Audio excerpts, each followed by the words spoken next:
Hi, welcome to the Movie Review Mom YouTube channel. I'm the mom and I do the movie reviews. And my goal is to give you the heads up on filmmaking quality and content so that you can make the best decision as to whether or not you want to spend time or money or both sometimes watching a specific movie. If you are a new subscriber, welcome. I'm so glad you're here. And if you are a returning subscriber, welcome. I'm so glad you're here. Thank you so much for your support. I really appreciate it. When you get a minute, run over to Instagram and you can follow me as Movie Review Mom, and at Facebook in a Facebook group called Movie Review Mom. I also am everywhere as Trina Boice, my author website and name and all of that kind of stuff. All right, but anyway, let's talk about movies. The movie I'm reviewing today is called Elemental.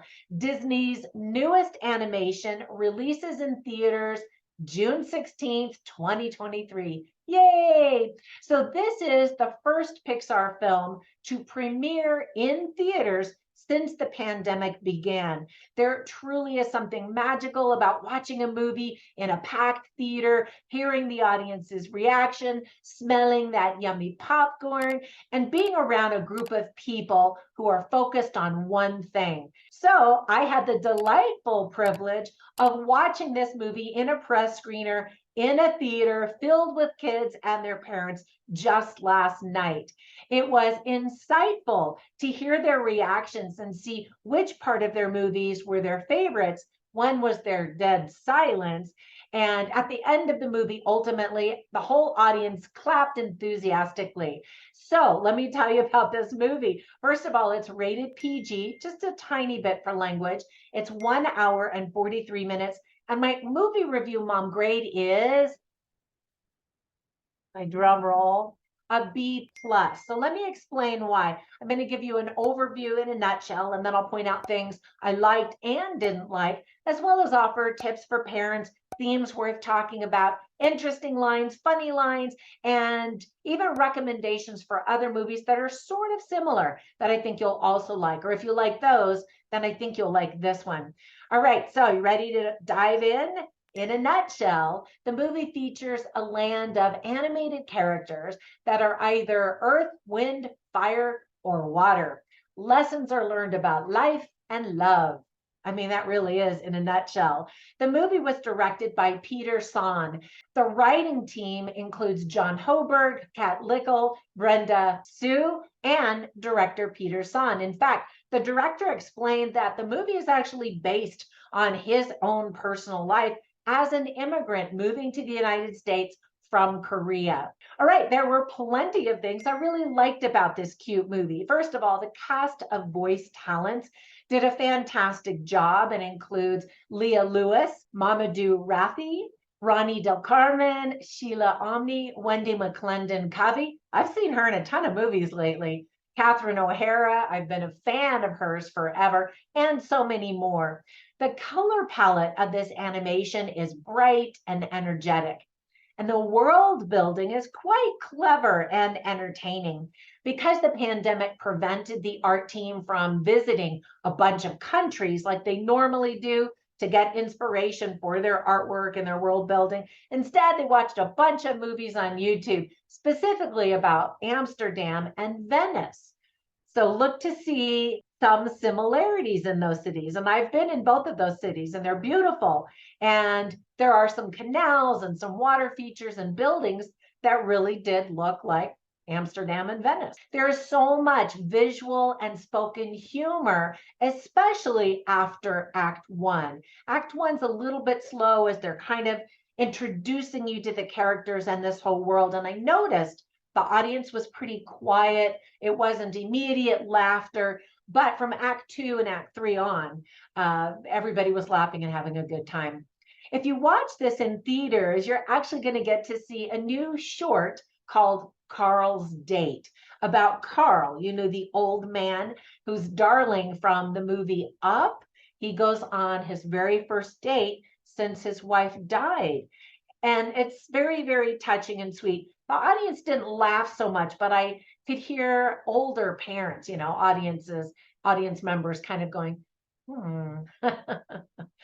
Surprisingly, it has been 5 whole years since Pixar has even shown a short before one of their films. Surprising, right? The animation in this movie, as expected, is excellent. The water, I thought, especially looks amazing. Pixar bought more computers in order to make this movie, filling 3 rooms on the studio campus with over 151,000 cores. That's quite a bit. The movie took 7 years to make. And when we see movies like this, we're like, oh, yeah, okay, that was good. Not realizing that so many people, hundreds, I don't know, thousands of people put in so many hours of blood, sweat, and tears to bring this to us. Anyway, I was impressed.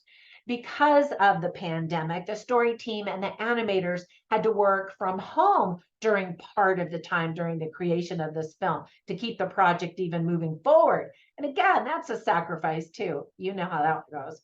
So I love it when a movie gives you so many little details to sink your teeth into.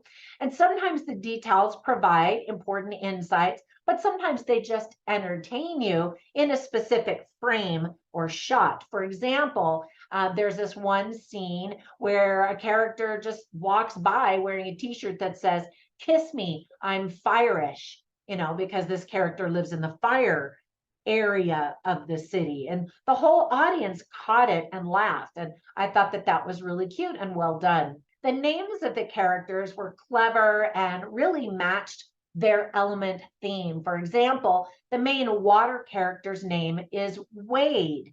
Believe it or not, back when I was in kindergarten, there was a little boy in my twin sister's kindergarten class whose name was Wade A. Shore. I'm not even making this up. His sister's name was Sandy. Sandy Shore. I'm not kidding. This is a true story.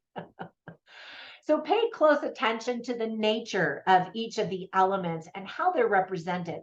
For example, the main fire girl's name is Ember, which is cute, and she is very hot-tempered and needs to control her anger. So I also love how her nose moves like a flame would. It's all very clever. Thomas Newman's musical score perfectly adds the bounce and the drama to every scene. Keep watching during the final rolling credits because there are some cute images that extend the story just a little bit further. I love Wade's emotionally free family. They're so expressive. They easily share laughs and tears together, and they always got a laugh from the audience.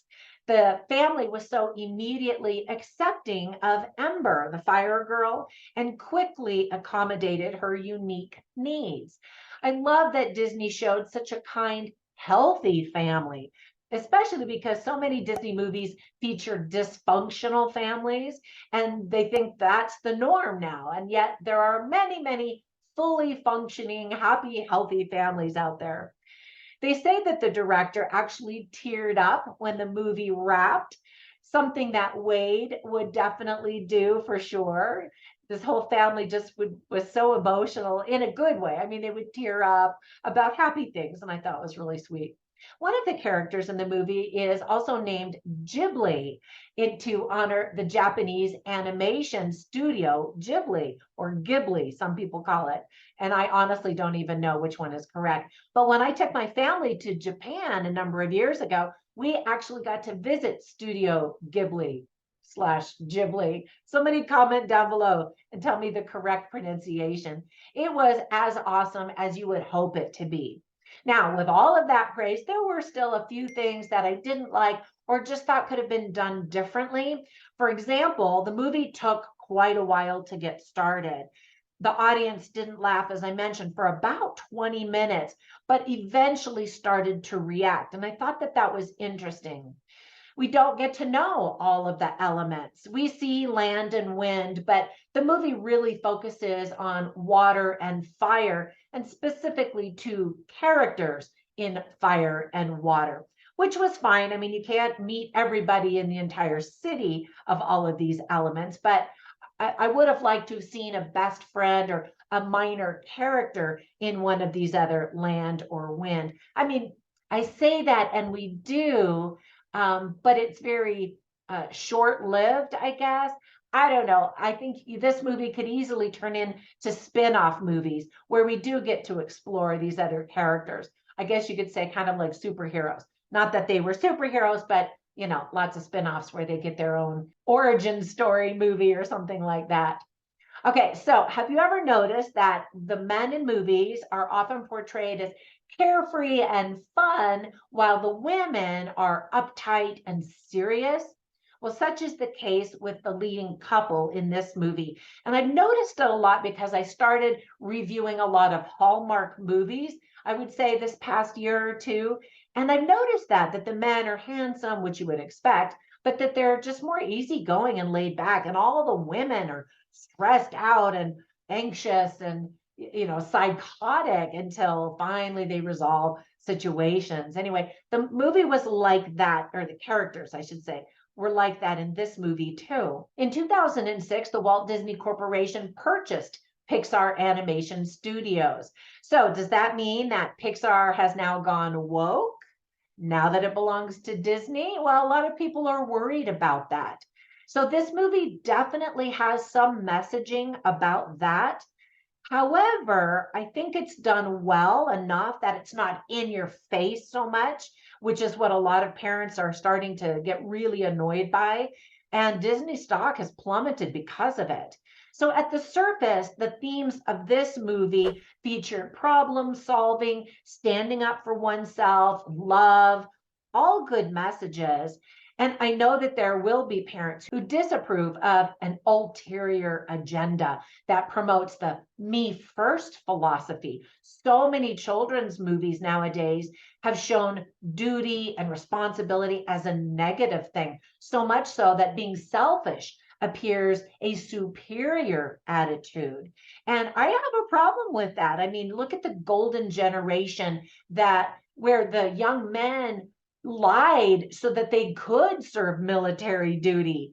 They wanted to serve our country. And nowadays, that we've got the opposite problem. Nobody wants to go into the military. I mean, I don't want to get on a whole military rant thing, but just I would like to see a movie where somebody does show respect and honor and does their duty without feeling angry and upset that they have to do what's right for their family or their parents or even society. The attitudes so much are me first, society second, and some of our choices absolutely affect our family, our society, and we're not seeing that in movies. Okay, I think I beat that into a pulp. Let me move on. So let me give you some tips for parents because kids are definitely going to be interested in this movie. First of all, there's no profanity. Even though it has a PG-13 or a PG rating, I kept thinking, what was so offensive? And in fact, they used theme-related words instead of swearing. For example, the audience laughed when someone said ash, in the fire relation community, instead of another word that describes your rear end. And so I thought that was great. There were a few other occasions where words like that were used where they alluded to profanity, but even when a character sweared, the word was dang, instead of an actual bad word. Anyway, just a heads up on that. The mother, whose name is Cinder Lumen, cute name, right, is a fortune teller. So you might have to explain what it means to get a reading. There is some talk of hanky panky, and the words literally hanky panky are even used. There are two characters who, when they shared a romantic kiss, almost every kid in the audience I sat with groaned and moaned. There were kids right next to me and they were covering their eyes going, oh, and the kiss actually lasted kind of a long time, which made me and some of the parents laugh. So let me share some of the themes that I thought were illustrated very well in the movie. One is a line that is kind of an overarching theme. It's spoken by Bernie Lumen. He's voiced by Ronnie Del Carmen. He plays the father of the fire girl, and he tells her when she's losing her control and getting very hot-headed, he says, take breath, make connection. And he's kind of speaking in pidgin because he's learning English. America or whatever this American English speaking land isn't his native country. Other themes are anger management, family, responsibility, duty, but kind of in a negative manner, which is what I was talking about before. Proving oneself, trust, sacrifice, specifically the sacrifices that parents make for their children, fear, father-daughter relationships, respect, living your dream, romance, immigration, interracial relationships, and discrimination. And so some people may say, oh, it's those last themes that are kind of woke. But I didn't think it was super in your face at all. I thought it was very sweet. So whenever I watch movies, I write down funny lines and interesting lines. And so I've got my little notebook and I'm writing in the dark, trying to write down things so I don't forget. And I want to share with you some of the lines just so you can get a taste for the dialogue and the script writing. And so I have them all in my written review at moviereviewmom.com. I'll share a few of them with you right here. There are a lot of word plays playing with these water, fire, and other elements. For example, Ember, who's voiced by Leah Lewis, she says, "Winner, winner, charcoal dinner." And then Wade Ripple, yes, that's his name. He's the cute water guy who plays the love interest. And he's voiced by Mamadou Athie. And he says, "I've never been punched in the face with beauty before." And I thought that was such an interesting expression. And then there's another moment where he says, "Thought bubble." And we literally see like this idea bubble up inside him. And that visual humor that went with that line got a huge laugh from the audience. It was just unexpected and adorable. And I thought, good for them. And then some interesting lines are when Ember Lumen says, "Embrace the light while it burns because it won't always last forever." And I thought that was an interesting line. And later, she also says it a different way where she says, "You don't have forever to say what you need to say." And that partly has to do with the theme of, a simmering guilt by not letting people know what your thoughts and feelings are, and then getting angry and resentful because of various situations. And then Wade Ripple says a line that we've heard in so many movies, and that is, "Why does anyone get to tell you what you can do with your life?" And I absolutely understand what point they're trying to make to the kids. You choose and create your own life.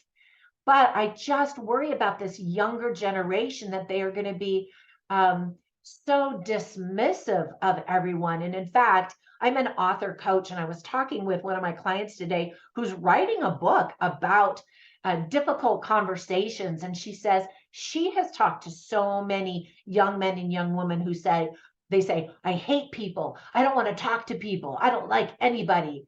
And I worry that some of this messaging in movies is creating that attitude in young people, that it's just easier to deal with electronic devices than to deal with humans because other humans have expectations, or your parents ask you to do the dishes. You know what I mean? Anyway, so all of that just left me with a little awkward feeling of, I'm not sure I wanted to really love this movie, but I'm a little bit hesitant. Comment down below after you see the movie and let me know if you have some of those same concerns or if it's just me because I'm a mom. All right, before we go, let me give you some recommendations for some other very fun, cute movies, Disney, Pixar, that kind of stuff. One is called Inside Out, and it really was one of the first movies where it was all about emotions. I mean, literally about emotions. And it was funny, but it was also very deep.